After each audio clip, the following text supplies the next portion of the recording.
This is another Jack tale, and this one is called Jack Joins the Army. Now, a long time ago, whenever Jack was getting to be a little bit bigger, but not big enough to know that he wasn't too big, he was starting to look at the world around him and trying to figure out what he might be one day. Why, he thought about maybe being a farmer like his daddy was, or maybe being an adventurer like his brothers seemed to be turning out to do, or maybe even the next king. He just had no idea what he wanted to do, but his mind was always a-looking and a-proing around trying to figure out what it might be. Well, as his chores were, as you learned before, he had some pretty hard stuff to do. Why, he had to help his mama out around the house, and that meant he had to chop the wood, and he had to make the fire and haul out the ashes. He had to draw the water in the creek and bring it on up to the house, made sure everybody had something to drink good and cold, work in the little garden they had, all kinds of chores. But as I'd said before, his favorite chore of all was going into town ever so often to get a sack of beans and some cornmeal. The reason he liked going there, because he got to go to Mr. Hemphill's store. Now, the reason he liked Mr. Hemphill's store wasn't because of all the beautiful toys that had arrived from the East, because they didn't have no money for such things. But he loved going there because sitting on the porch was Mr. Webster. Why, Mr. Webster was always a-sitting there. He had his old corncob pipe in his mouth, a-rocking back and forth, and he was just looking at this checkerboard sitting on this pickle barrel, and you would have think he was ready to make the next move that was going to win the game. The only thing was, he wasn't ever playing with anyone, so Jack knew he couldn't be playing a game because there was no one there to play with. But Jack would sit there and watch him, and it looked like he was ready to choose and go and crown and all the things that you might do. And as he noticed Jack coming up there, why, he'd start telling stories. Jack loved that the most. Why, he'd tell stories about victory and valor. He'd tell all the stories that were around. Why, the way he told him, you'd think he was the very one that banished the witch of Jonesboro, or he might have been the one that got the king's men back away from them giants. Why, he had all kinds of wonderful things to be doing. And as he told those stories, Jack's mind got full of all kinds of things that one day he might get to do. Maybe he would be a giant killer, or maybe he would go and rescue someone from the witch. You just never know what's going to happen to a little old boy as he is growing up. Why, he'd always go on in, and by the time his mind was full of all kinds of stories from Mr. Webster, why, he'd pretend on the way home that those beans were like gold nuggets, and he was carrying gunpowder instead of old flour, and he'd be making his way back through an enchanted forest with all kinds of ghouls and goblins and witches and giants and all sorts of fellas, the things that might happen to him. And by the time he got home, he was panting and having a great time because he had had a marvelous adventure. Well, one time, whenever Jack was taking care of this regular chore of his, he got close to Mr. Hemphill's store, and when he got real close, he noticed that Mr. Webster wasn't there. Why, he just thought to himself, oh, this is going to be a terrible day. Why, I had to work all the way down here, and now I'll just have to lug that stuff back. But when he got there, he went on into the store, and Mr. Hemphill said, oh, Jack, did you hear about the king's men? He said, no, I hadn't heard no king's men. I'm not even sure what one is. I mean, there's a king always got this fellas helping him and stuff like that, but, you know, what are you talking about? He says, oh, Jack, that's where Mr. Webster's at. Why, he went on down to Mr. Thompson's field whenever the prince's army come in. Why, they got all down there, and they got all their tents set up. They're going through all their drills. If you haven't seen a kingsman, an army fella like that, boy, Jack, you ought to get down there and take a look. Well, I'll hold these goods for you right here. You get on down there. When you get back here, I'll send you on home. Well, Jack couldn't think of a better plan, and so he went on down to Mr. Thompson's field, and sure enough, there was Mr. Webster leaning up against a post, just gazing off into the field at them men. Why, Jack had never seen anything like that in his entire life. Those were the most handsome men and shaped men he'd ever seen. why, they had great plumes up on their helmets, and everything was polished and gleaming in the sun. Why, they had their chin straps, and they had their breastplates, and they had their buttons, and their boots, and their swords, and their muskets, and they had everything going on, and they just looked right. And when he got down there, the sergeant was calling out drills, and every time he'd call something, they'd just snap to, and they'd go into motion, they'd come around. They would do everything they were supposed to do when they were supposed to do it. Why, Jack saw them all moving this way and that way and getting in this formation and going between and back, and he was just mesmerized. And he just sat there and watched. And the more he watched, the more amazed he was. After a while, Mr. Webster says, "Now, Jack, that's the way a man ought to live, out there going on great adventures, fighting for the king. There's no telling where these men are headed to do something wonderful for the kingdom. And why, I tell you what, someone who joins the army is someone everybody looks up to." Well, Jack started letting that roll around in his head, and by the time he got to Mr. Hemphill's store and on up to his house way up in the mountains, he had already pretended like he had been a soldier and in battles and all kinds of wonderful adventures. And when he got there and he was telling his mama about all the things that was going on and all he had seen and that wondered about that day, why, his mama just said, "Oh, Jack, why, you're just too little to be going off into the army or something like that. Why, you shouldn't even be thinking of such things. By the way, what would I do around here if you wasn't here?" And Jack started thinking to himself, "Well, that's probably right, Mama. I'm kind of glad I am here, but boy, maybe one day I might be a soldier. You wouldn't mind if I went down there and watched them again. I'm sure they won't be there for very long. They got to get out to their battle." Well, Jack's mama, being the good woman she was, why, she got up early in the morning and she got some things together and sent Jack on his way and said, "Well, you can go all this whole week if you like. Just go down there and see them men and we'll just watch what they do." And so Jack got down there, and no matter how early he arrived, well, Mr. Webster was already beating him down there. Well, they'd get up there and they'd just sort of lean up against that fence and watch the men drill. And all of a sudden, Jack didn't know what he was doing, but he just started doing what the men were doing out there.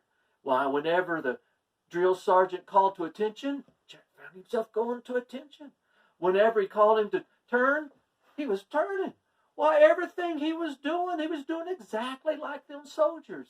He was counting out his steps. He was bowing about face. He was going this way and that way. Why, there wasn't nothing that he couldn't do that them soldiers was doing. And let me tell you, them soldiers noticed little old Jack. Now, every now and then, he'd get his feet tumbled up together because he didn't want to be looking down at them while he was marching around. A couple of times, he'd fallen into the fence and knocked things over, and Mr. Webster, why, he didn't even crack a smile. He'd just help little old Jack up and say, "Why, that looked pretty good. Just give it another try. You're going to get there. Why, you're looking just like them soldiers out there. Maybe one day you'll be out there with them boys." Why, day came after day, and Jack got better and better. He got so good that the soldiers themselves noticed that Jack was over on the other side of that fence doing everything that they was doing. And they thought it was the most wonderful thing they'd seen. And one day, toward the end of the week, one of them soldiers had called Jack over. Jack couldn't believe it. They'd noticed him. They'd seen what he was doing. And they called him right on down.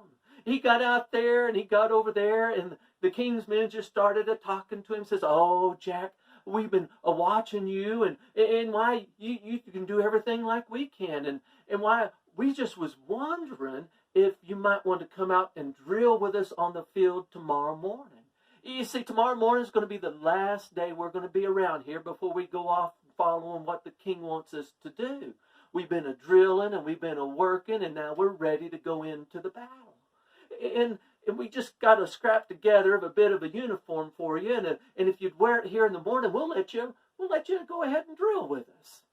Why, Jack couldn't believe it. He couldn't believe his good fortune. And so he put together that old scrap of a uniform, and he made his way on home that night. He tried to fit it all on when he was telling his brothers Will and Tom and his mama all about getting to march with the soldiers the next day. And he got it on there, and sure enough, the sleeves was a little long, and there was a tatter here and a tear there, and it was way too long because it was built for a man and not a boy. And so his mama, being the good woman she was, why, she went to mending on that thing that night. She must have stayed up the whole night, but in the morning when Jack got up, there was a uniform that was just right for him. It fit him nearly as good as anything he had ever worn in his whole life. And right next to it, his brothers, not about to be outdone of being good, had carved him a sword that he could put right down by his side, and had him a nice bit of a wooden gun that he could carry with him. Why, Jack was so excited he put that together, and he just found himself marching all the way into town. Why, he just put one and the other, and he found himself making nice sharp turns. It was everything that he could do. Why, by the time he got himself all ready, he got himself down there early, and they was still eating breakfast. Why, they called Jack on in, and they just marveled at how he looked like a soldier. And they started to tell him, well, if you're going to look like a soldier, you ought to eat like a soldier. And so they gave him some of the grub they'd been cooking up, and well, it wasn't as good as his mama's cooking. It sure did taste good to be sitting around with all them soldiers getting ready to go drill. Well, whenever it came time to drill, they all got lined up, all of their different regiments, all their different sections, in each one and every column and every row, and at the very back they put little old Jack. Why, they put him back there, and whenever you looked down a row, well, you couldn't really see him because all the others Kingsman was right in front of him. They figured he'd be hidden back there pretty good, and so they let him go. And that's whenever the sergeant come out. He called them all up into attention, and whenever they came into attention, that's whenever the sergeant turned around and introduced the prince. Why, the prince had ridden over the night, come in the morning to inspect his troops, and he was a-telling every one of them that he had come there to look at them and to commend them for their hard work so that he could lead them into battle. And he was ready to review them, to watch them as they showed just how good they could go through the movements that would be called on them to be able to go against the enemy. Why, they was excited about it, except for them that knew that little old Jack was back there. Why, they was a little bit nervous of thinking that maybe he might get out of place. They surely didn't want to get in trouble in front of the king's very own son, the prince himself. Why, they got together, and whenever the sergeant turned around and started calling his orders, they just started a marching this way and a that way. They started doing their drills, and every time Jack was exactly where he was supposed to be. And now, every now and then, because it was a pretty long drill, there was a couple of soldiers that might be out of step, and so they'd have to cover up.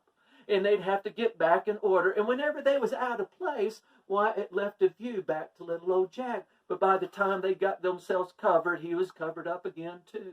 Every now and then, whenever the drill sergeant was turning around to talk to the prince about what he was calling on the men to do, why, if there was anybody that was got a sore arm or they'd gotten their gun not quite right, they would get it and adjust it until the sergeant would turn right back around. Why, everything was good until the very end of the drill, whenever the prince was about to give his commendations for the best of the best. And whenever he did, he gave out medals, and he gave out honors, and he gave out awards that were earned by the soldiers in their time of preparation. And as everything was coming to an end, that's whenever the prince said, "And I want to know about the young cadet at the very back of the back. I noticed him, and he was always where he was supposed to be, and I don't really remember someone like that, but I can't wait to use him in my army. Why, we could use him as a messenger going from one section to another. He doesn't look big enough to be in the heart of the battle, but we could sure use him on our side right now, because he could be a part of this army, and I know he's going to be a good one." And that's whenever the sergeant turned around to the prince and says, "Oh, sir, I know everybody in this army for you. I know their name, and I know where they sleep. I know how well they take care of their uniforms and their guns, and I know everything about them so I can help them get to be the best that they could be. And I hate to tell you, but that little old cadet back there is not one of yours, sir. You see, there's a little old local boy that's been a-watching, and the boys took a shining eye to him, and they got to liking on him, and then they gave him a uniform so he could drill with them today, and he's just out here for the morning. He's going to get on back to his home. I'd like to say he was one of your men, I would. He's a good little old boy, and one day he'll make a fine soldier, but I tell you, he's just not ready yet. Well, the prince had everyone dismissed, but he asked if he'd call Jack up into his tent. Jack was pretty nervous to be called in before the king's son. He got himself up in there, and when he did, there was a little place for him to sit. And as he sat down and looked up at the prince, why, the prince come out, and he called Jack into attention, and Jack went into attention. He called him everywhere he was supposed to be and what he was supposed to do, and he just did all the drills right in front of him. And that's whenever the prince's son said, "Oh, I've heard your name was Jack. And it's a good name it is because it fits you well. Why, it shows that you can do what you want to do. And I don't know what you've ever been thinking about what you might do one day when you grow up, but you just might be a great soldier. Why, you got a uniform that looks great. You got everything that you need to be a soldier at this point except for one little thing." And Jack said, "Oh, what's that?" He says, "Well, in order to be a soldier, a kingsman, why, you have to pledge your allegiance to the king. You just have to let everyone know that you are going to live for him and fight for him and stand for him and follow his orders and obey his commands, and that you are going to be where he wants you to be and do what he wants you to do with all your soul and all your might. And all you have to do is give your allegiance." And if you do that right now, why, I'll just take you along with all these soldiers when we take off, and you can start being a soldier now. Now, I know you still got some growing to do, and you can do that. And as you grow, you can watch the men around you, and one day you'll be the finest soldier in the king's army because you'll know no other way of living than his. And that's when Jack actually started thinking about his chores. He'd never thought about his chores in a good way before. He started thinking about what would happen if he wasn't around to do them. Why, his mama would have to go down to the creek and get the water herself and carry it up to the house. She'd have to chop the wood, and she'd have to clean out the ashes. And why, she was already doing so much around there, just getting them together and making sure they had clean clothes and food and everything else she did around there. Why, she didn't have time to do the stuff that, well, what Jack did. And so he just looked up to the prince and said, "Oh, sir, I want to be a kingsman one day. I think I really do, but I just can't do that right now. You see, I got to go home and make sure that I take care of my mama while I can, and one day I'll be gone, but right now I think that's my place. I think I need to be back there with her and doing what she wants me to do." And that's whenever the prince's eyes begin to glow with a red that he'd never seen before. Why, he just looked at Jack and he said, "Well, if you're not going to be one of my soldiers, then looking like one's not any good for you." And so he just reached down and he grabbed hold of Jack and he ripped off his uniform and pulled it aside. He took off his boots and he ripped them too, and he broke his gun and his sword and throwed it off over in the fire, put on some old rags to him and says, "Well, if you're not going to be one of my soldiers, I just need you to know that looking like one isn't going to do you any good. One day you're going to have to give your allegiance to the king, and you're going to have to live for him, and there's no turning back when you do that." And Jack didn't want to do that. And so he was pretty sad. Why, he went out of the prince's tent, and the soldiers noticed that he'd come out with no uniform, just some old clothes that the prince happened to have. And as he made his way across the field, Mr. Webster wasn't there. Nobody would say hi to him or anything, afraid that maybe they'd get in trouble for even acknowledging that they'd brought Jack into this whole business. Jack climbed over the fence and made his way on into town to Mr. Hemphill's store, and sure enough, there's Mr. Webster, sitting there in a rocking back and forth with his old corncob pipe, just tapping it away. Oh, Jack got up there and looked at Mr. Webster and said, "You're not going to believe what happened. I can't hardly believe it myself." "Oh, I just don't have to go on any further, Jack." He said, Mr. Webster said, I saw. I was up there. I was so proud for you. Why, you were the best soldier on the field. You should have seen yourself, Jack. Why, you were exactly where you needed to be. You was never off to the right nor the left. You was never out of place to the front nor the back. You was always everywhere you were supposed to be. You heard every command and you obeyed every command. And why, you look just like a soldier. He said, "Well, that's the whole thing, Mr. Webster. I mean, I was a soldier for a day. Can I just tell people I was a soldier for a day?" Oh, Mr. Webster started thinking about that and said, "Well, I'd like to say that you was a soldier for the day, but at least as far as I can remember, there's only one way to be a soldier, Jack, and that's a giving your allegiance to the king. If you don't give your allegiance to the king, it really don't matter if your thing's not quite right. It doesn't matter if your boots aren't so shined as they should be, or your uniform's not quite fit, or you're out of line one way toward another, or even if you are not the best shot or the best defender or anything else. First and foremost, now you want them things to be the best that you can, but the best thing is to give your allegiance to the king. And that's how you become a soldier, even for a day." Jack went on home, and when his mama got home, she was so proud of him when he began to tell his story. Why, his brothers Will and Tom, why, they started just imagining how Jack was out there in Mr. Thompson's field, looking like a soldier and doing everything that they was doing. And whenever he got to the sad part of his tale about what the prince had done, they just shook their head and said, "Well, I'm sorry that happened to you, Jack, but it's a good lesson to learn. Everything that we'd heard is true. You just can't be a soldier unless you give your allegiance to the king." Now, I tell you that story because there are a lot of decisions whenever we have to give our allegiance. And you're going to give your allegiance to someone, and I hope that you make the best choice.